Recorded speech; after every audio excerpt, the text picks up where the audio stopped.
Many of our clients who obtain Paraguay residency and optimize their taxes through a territorial tax system also need banking options. Now, we've discussed in previous videos that Paraguay is not going to be the best country if you're really needing a holistic solution and planning to leave your country full time permanently, or at least for multiple decades. You really do need banking, investment, and even crypto solutions. However, today we are going to talk about some bank accounts that you can open once you obtain Paraguay residency. I have discussed extensively on this channel in various other Paraguay-based videos how difficult it can be to open a true bank account in Paraguay. However, you most certainly have options when you're obtaining residency in Paraguay to get banking. Now, most of the time, this is going to be fairly straightforward banking. So we'll start with the basics of banking in Paraguay, which every resident can open once you obtain your cedula. You do not even need your RUC for this. You simply only need your cedula, and that is the basic bank accounts. Now, at almost every bank in the country, there is a basic bank account, again, that you can only open with your cedula.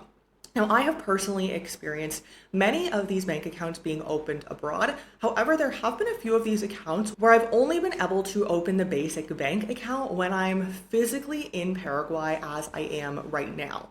So depending on the bank, if it won't let you open an account, you may physically need to be in Paraguay, not at the branch. You cannot open these basic bank accounts at a branch, but you will physically need to be located in Paraguay. Your phone will need to have an IP address of being in Paraguay to open up some of these accounts. So as every resident has access to a basic standard bank account in Paraguay, what is it and what are the benefits of this account? Now, a basic bank account will give you around $1,000 per month in movement in the account. It's slightly more than $1,000 a month. It currently stands at around 3 of the local minimum wages. You're able to have 3 of those minimum wage amounts in your bank account per month, so just over $1,000 per month currently. This may always change in the future, but that is as it stands currently and as it has stood for quite some time in the past. Now, what is important to note here is that yes, you can only have the around $1,000 per month in the account,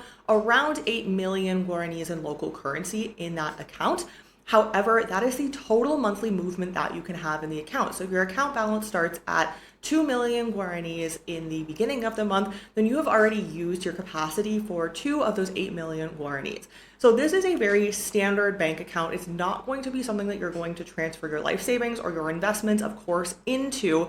And it is important to know that these are basic accounts, so they only hold local currencies, the guarani. They do not hold US dollars, euros, or any other type of currency. Now, again, these are basic accounts, so they can be opened by almost anyone, mostly anywhere except for a few banks. However, if you are looking to get a USD or a Euro account, then you are really going to need movement in Paraguay. So you're going to need around 6 months of EVA. Most banks will ask 6 months of EVA filing. They're going to want to see income. They're going to want to see expenses. So they really want to see that you are active in Paraguay, that you have money coming into Paraguay, and that you also have expenses and that you are truly living in Paraguay. So as I mentioned at the beginning of this video, Paraguay is a somewhat standard and somewhat safe banking hub. If you're looking to store small amounts of funds, use them when you visit Paraguay, but you're not going to be transferring your entire life savings or investments from your home country into a country like Paraguay, even if you have residency. So we do have other videos on this channel, and we typically recommend other territorial tax systems with much more reliable banking. If you are really looking to set up a holistic picture of obtaining additional residency, citizenships, tax optimization, banking, Paraguay is a great place to start, but likely not going to be your end point if you're leaving your high taxing Western country. So now we go on to the question of, if you are looking to open a basic bank account with your cedula in Paraguay, which banks should you open? Now, you can actually go ahead and open all virtually from your phone. You can open basic bank accounts. Now, I have personally experienced that Banco Familiar, which is one of the more popular banks of the middle class in Paraguay, they will close your account if it is not active for around 3 to 6 months. So I recommend any accounts that you have open in Paraguay, whether it be 1, 2, or 6 or 7 of these basic accounts, which you absolutely can create. I highly recommend to have some funds in these accounts and have some sort of movement at minimum every few months. BNF is the national bank of Paraguay, and all of the government workers get paid into this bank. So while their customer service and their lines are somewhat long and customer service can be somewhat lacking, as you'll hear from many of the locals, BNF is the national bank in Paraguay.